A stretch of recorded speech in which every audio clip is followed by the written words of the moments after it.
berço da liberdade e da inteligência, és tu, ó cidade do Salvador, a mãe sacrossanta do Brasil, onde em teu seio 4 vezes centenário alimentaste o entusiasmo, a generosidade e o amor de teus filhos pela pátria, e em teu solo de verde minho murmuroso de eterna poesia entesouram-se as relíquias incontestes das primeiras lutas pela soberania brasílica.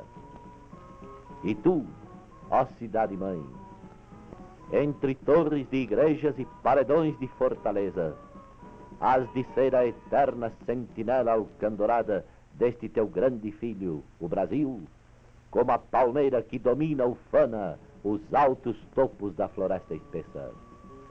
Salve, cidade do Salvador, alma pura da Bahia, duplamente cidade em seu aspecto gêmeo, cidade alta a beijar os céus e cidade baixa pelo mar beijada. Mãe da inteligência, da generosidade e do entusiasmo, foi como Rui Barbosa, ao visitá-la, escreveu sobre sua terra natal. Salvador, capital do estado da Bahia, é uma das principais cidades do Brasil. Sua população é de 350 mil habitantes e seu porto é o terceiro do país. A cidade do Salvador tem uma parte baixa onde se desenvolve grande atividade comercial. Nela está todo o aparelhamento portuário. Grimpando as escarpas está a cidade alta, quase toda de residências com belas ruas, praças e avenidas, as lindas e ricas igrejas, o comércio. Para se galgar a cidade alta, usam-se os 4 elevadores, sendo o Lacerda o principal, ou sobe-se a ladeira da montanha, bordada de antigas e imponentes muralhas que sustentam a cidade alta. Dessa ladeira se descortina magnífico panorama marinho, no qual se destaca a majestosa ilha de Itaparica.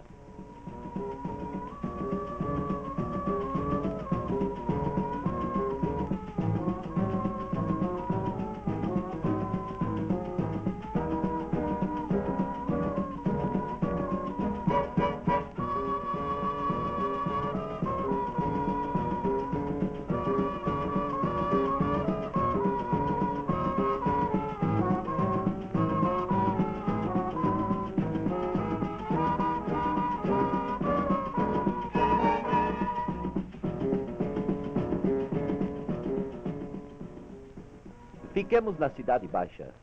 Visitemos a Feira de Águas de Meninos.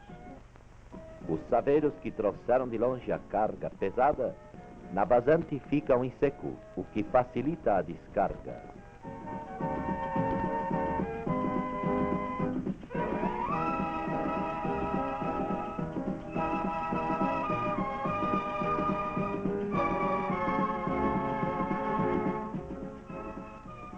O que impressiona favoravelmente ao turista é a linda cerâmica utilitária que veio de Maragogipe.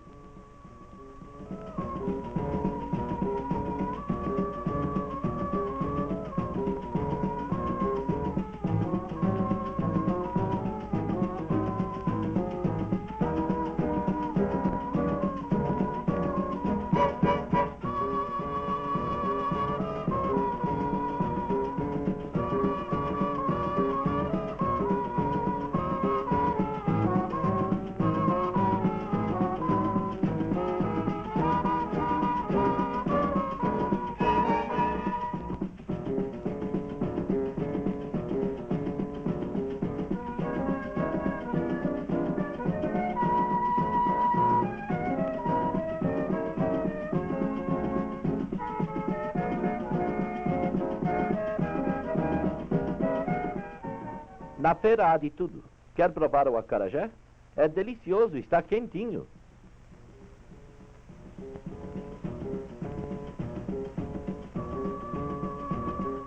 Todos trabalham, mas o burrico trabalha muito mais. Eis o carregador de cestos, velho traço cultural africano que ficou na cultura brasileira. Além do peso da carga, mais este do cavaleiro, que não é nada cavalheiro, fazendo-me aguentar com ele, diz lá com seus botões o jirico. Vejam bem estes cavaleiros. A maneira de cavalgar é um traço árabe que ficou.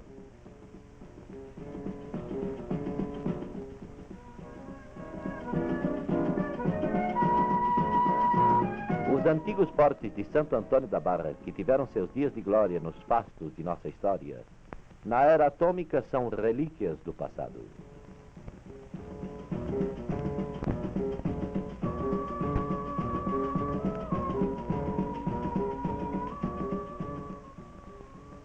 Na Praça Cairu está o monumento do Visconde de Cairu, ilustre filho da Bahia, economista de renome e notável político de sua época, a quem se deve o decreto de Dom João VI, assinado nesta cidade, tornando livres para o mundo o comércio do Brasil, com a chamada Lei de Abertura dos Portos de 1808. Os saveiros fazem parte da fisionomia litorânea da Bahia. Vivem na água e vivem na história heróica deste povo. Vivem a cavalgar as ondas deste mar encantado de Iemanjá e vivem nas canções do rico folclore musical baiano.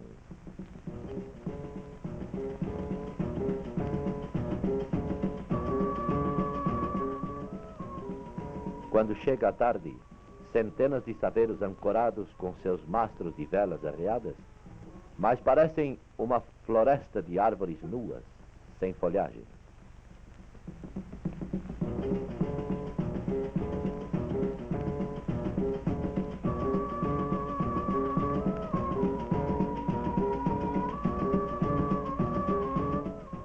Perto do mercado, junto aos saveiros, o professor Roger Bastide, ilustre sociólogo francês e baiano de coração, que foi para estudar a religião afro-brasileira, cultuada nos candomblés baianos. Este é o terreiro de candomblé de Joãozinho do Bate-Folha. O ilustre mestre, professor da Universidade de Sorbonne, na França, e da Faculdade de Filosofia de São Paulo, foi à Bahia para estudar e conhecer mais intimamente a vida dos baianos, principalmente destes que vivem durante o dia nos saveiros e que frequentam à noite os candomblés.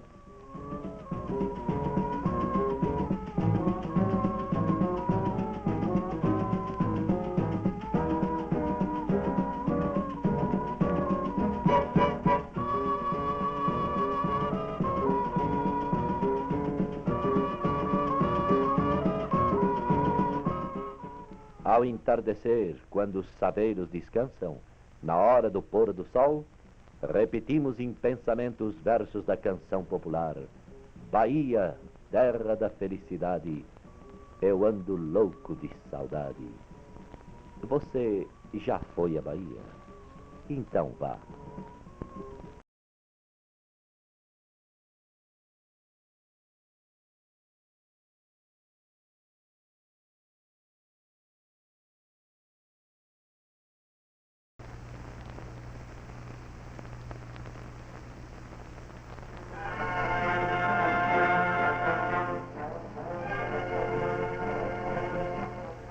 Na Bahia, até para a pesca há ritual religioso. Quando é época do xarel, pode-se ver na praia os pescadores, antes do lanço da rede, pedirem a proteção de Iemanjá. Depois, rede ao mar, enquanto na praia dezenas esperam para a puxada. A puxada é acompanhada de reza. Rezam estranhas orações, onde de mistura com o latim quase reconhecível, há de permeio palavras africanas. A reza acompanha todo o trabalho.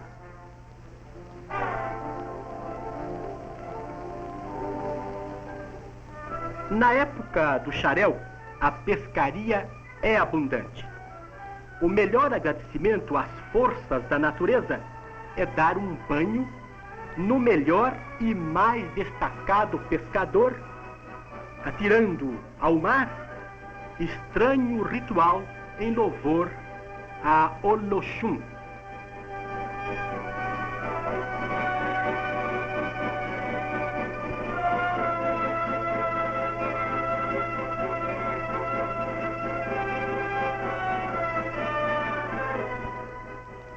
A pesca do xarel, quando é bem sucedida, é considerada uma das bênçãos de Dona Janaína aos pobres mortais.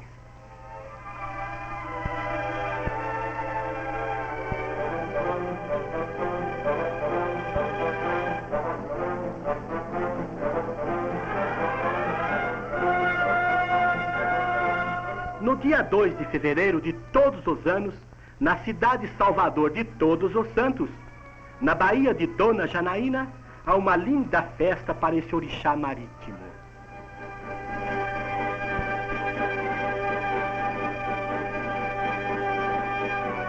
Não falta a capoeira, forma de luta consagradora da superioridade física do negro sobre o branco, nas brigas.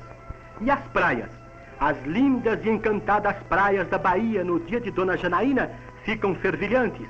Ali estão os frequentadores dos candomblés, as filhas de santo, carregando flores e oferendas rituais, que irão nos barcos e saveiros lançar cuidadosamente sobre a flor d'água os presentes a Iemanjá, protetora das viagens dos pescadores, de todos que vivem cavalgando o colo encantado das ondas, do mar da Bahia de Dona Janaína, rainha das águas, princesa de Arocá.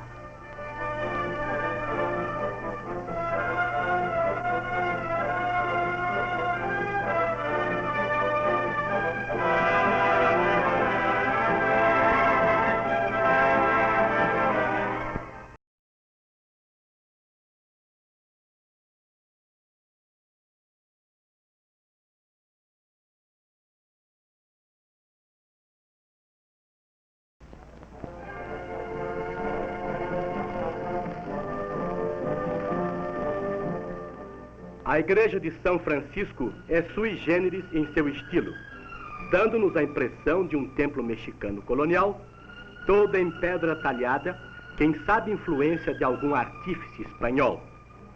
A urama que reveste internamente a igreja nos dá uma ideia da riqueza monetária dos homens do passado, dos senhores de engenho.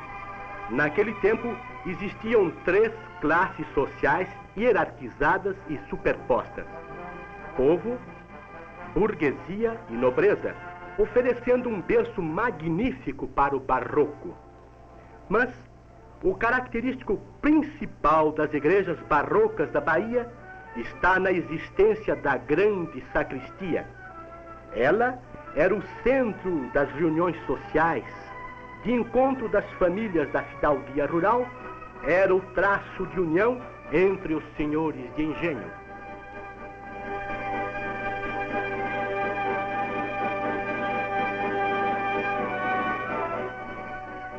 A igreja da Bahia é a igreja dos conventos.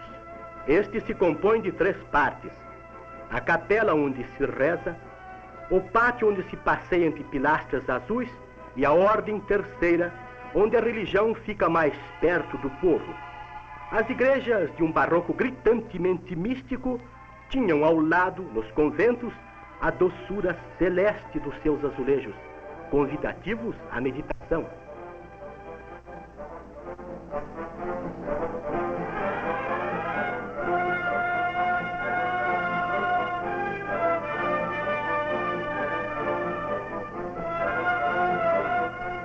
Esta é a igreja de Bom Jesus do Bonfim, chamado pelos negros da Bahia de Lançaté de Vovô, isto é, o pai de todos os orixás.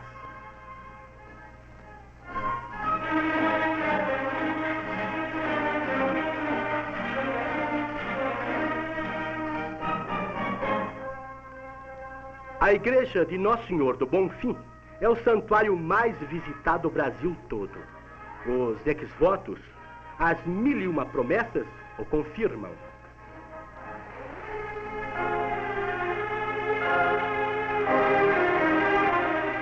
Realmente, esta é a Bahia dos contrastes, das ricas igrejas sempre vazias de fiéis e dos muitos terreiros de candomblé sempre muito frequentados. Da Bahia, onde há o terreiro de Jesus, centro místico, pátio cercado pelas igrejas mais lindas e espaçosas que até hoje foram erigidas no Brasil. Da Bahia, onde os muitos terreiros de candomblé guardam o nome em língua africana.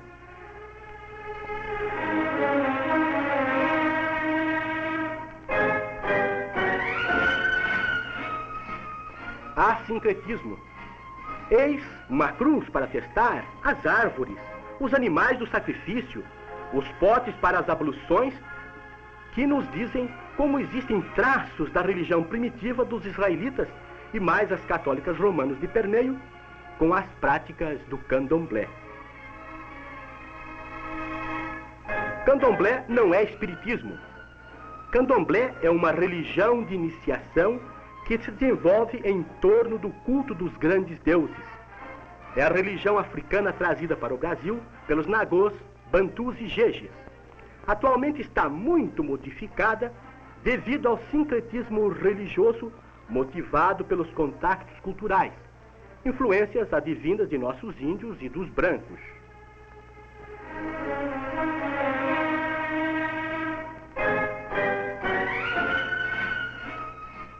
Nos candomblés, encontramos diversos elementos: ervas medicinais, orações católicas da Idade Média, os ritos de magia por semelhança e contacto, pois se trata de elementos médicos comuns a todos os povos primitivos.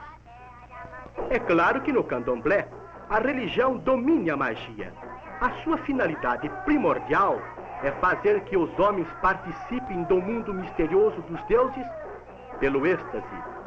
A dança e o canto são os caminhos pelos quais atingem ao êxtase místico.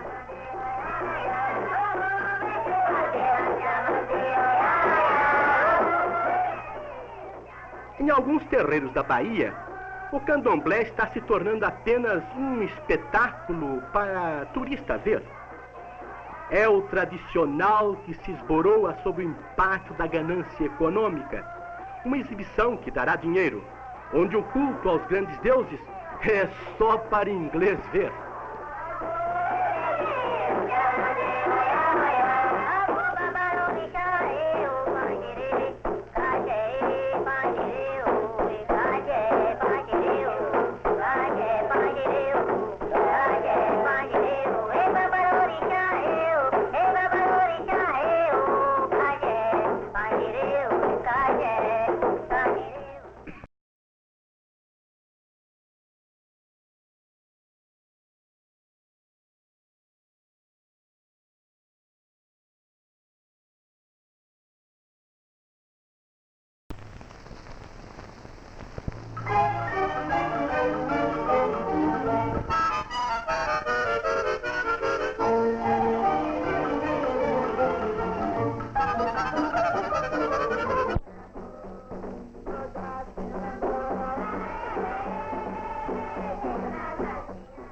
O candomblé é uma religião afro-brasileira.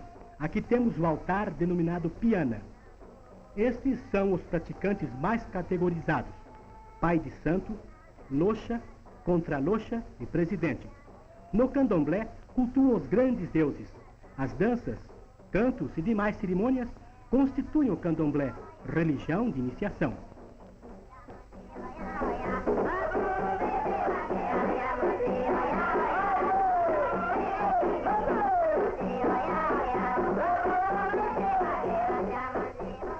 As filhas de santo cantam para cada orixá 3 cantigas. A festa termina quando não há mais orixás familiares que desçam para receber seu linho ou cantiga. Quando chega um orixá, ele abraça seus conhecidos, transmite conselhos. Parece mesmo que a finalidade do candomblé é a presença dos orixás entre os mortais.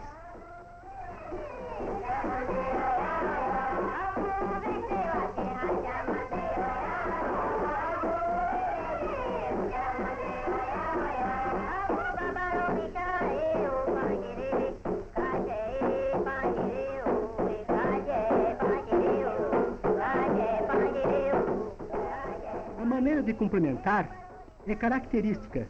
Deu para aprender?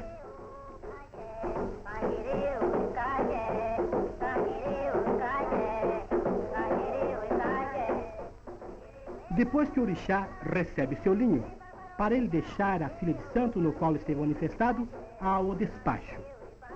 Neste candomblé, existia apenas um tambu, instrumento membranofônio, tocado para dar ritmo aos cantos e danças. Os toques são conhecidos por dançadores, logo reconhecem se é um jeje ou nagô que se manifestou.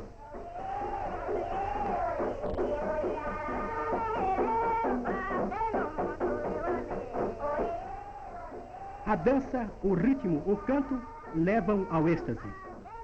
Nos candomblés, o êxtase se reveste de vários aspectos, desde a transformação da personalidade até a agitação, às vezes a síncope, queda por terra e imobilidade cadavérica. O pai de santo, mestre do terreiro de candomblé, recebeu um orixá conhecido por Chapanã de Fogo. Dança com tições e mastiga brasas. No terreiro são espalhadas brasas sobre as quais o manifestado dança pisando-as.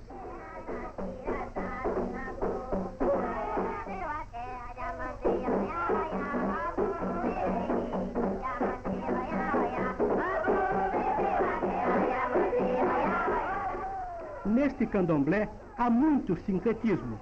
Práticas católicas romanas, como rezas, benzimentos e orações para santos. Práticas de origem indígena, como a fumigação, muito comum no catimbó.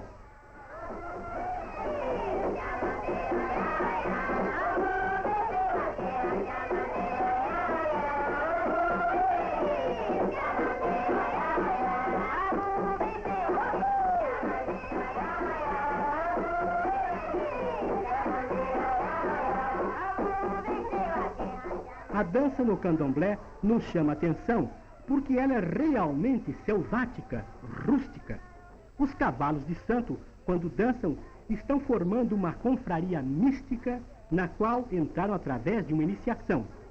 Observem os passos dos que estão dançando o candomblé.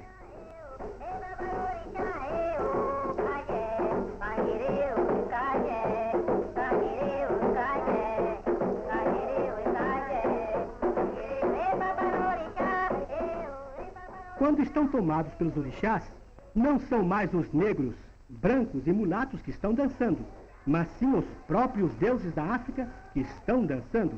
Os movimentos são rítmicos e belos, os corpos revoloteiam, a música envolve a todos. Os cantos são envolventes, tudo é belo no candomblé, porque ele não é um método de excitação de fenômenos patológicos, porém, uma técnica de controle social da vida mística.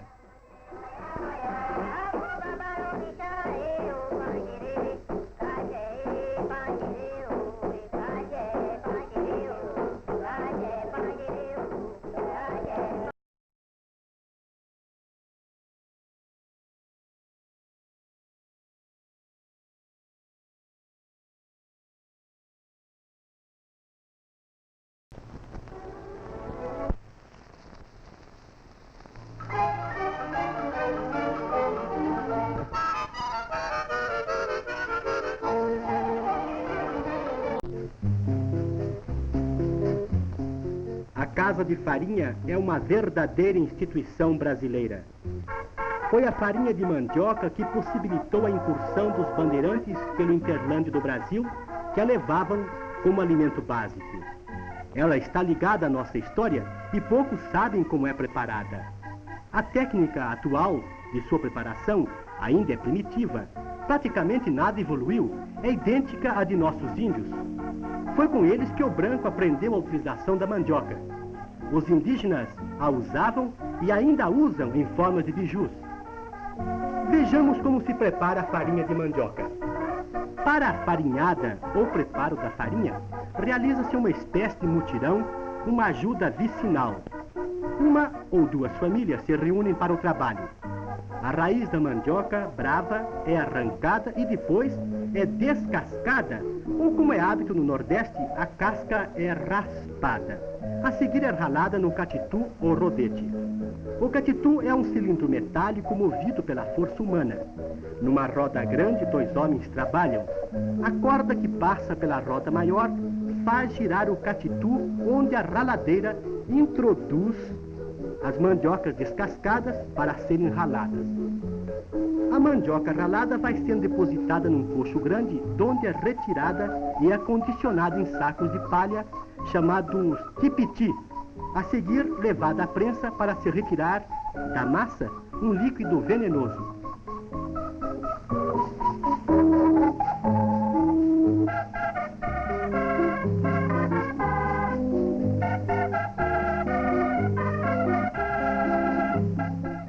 Enquanto o forno esquenta, não se perde a oportunidade para uma cachimbada e também assar umas espigas de milho verde.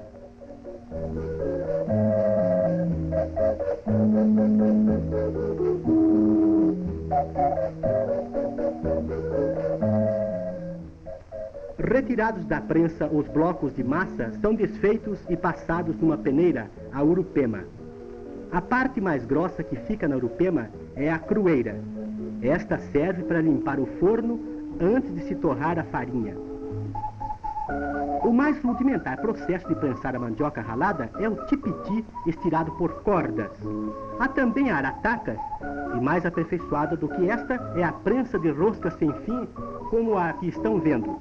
No forno de taipa há uma chapa de ferro que recebe o fogo por baixo e a boca fica para o lado de fora da casa de farinha. Assim, os que estão ali dentro trabalhando jamais terão seus olhos molestados pela fumaceira e podem prelibar um delicioso jantar, um peixe apetitoso com pirão de farinha. A vida assim é outra coisa, não é mesmo?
Tomé me deu essa lição.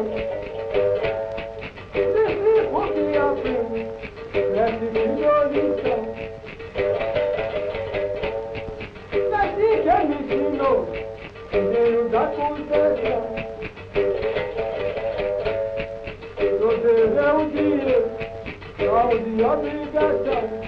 Segredo de São Paulo, mas quem sabe é fundamento. Camarada, vai de beber. Yeah, vai de beber, camarada. Yeah, I wonder. Yeah, I wonder, camarada. Dá no canto. Yeah, dá no canto, camarada. Yeah, cocorocô. Yeah, cocorocô, camarada. Aí é mandingue. Yeah, é mandingue, camarada. Yeah, é cabeceiro. Yeah, é cabeceiro, camarada. Sabe jogar.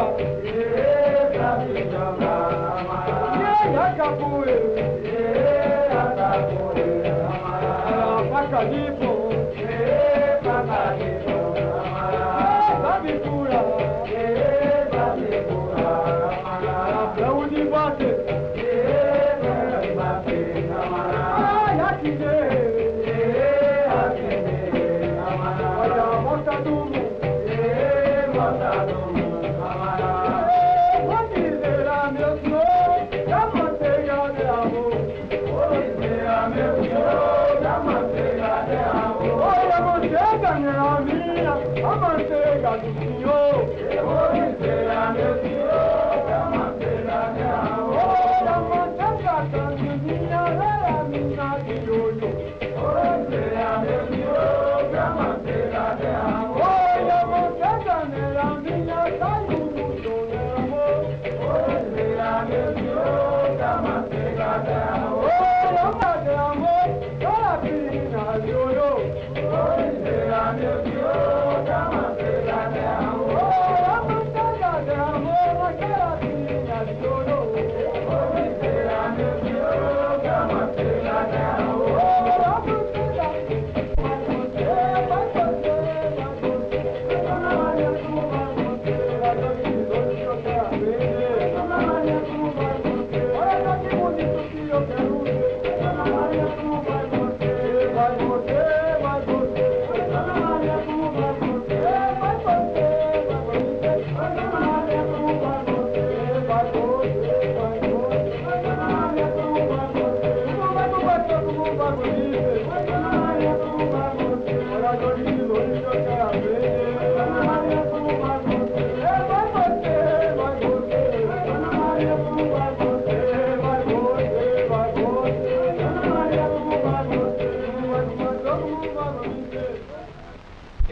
Reza papá,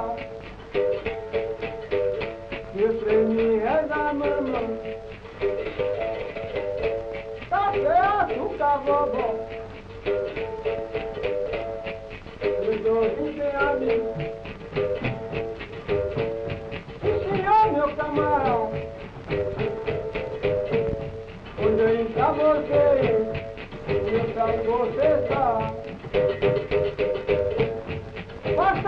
pra chamar, mas tudo no mundo é passar, camarada.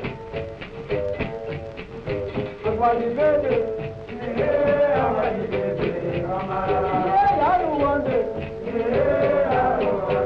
camarada. Até de vender,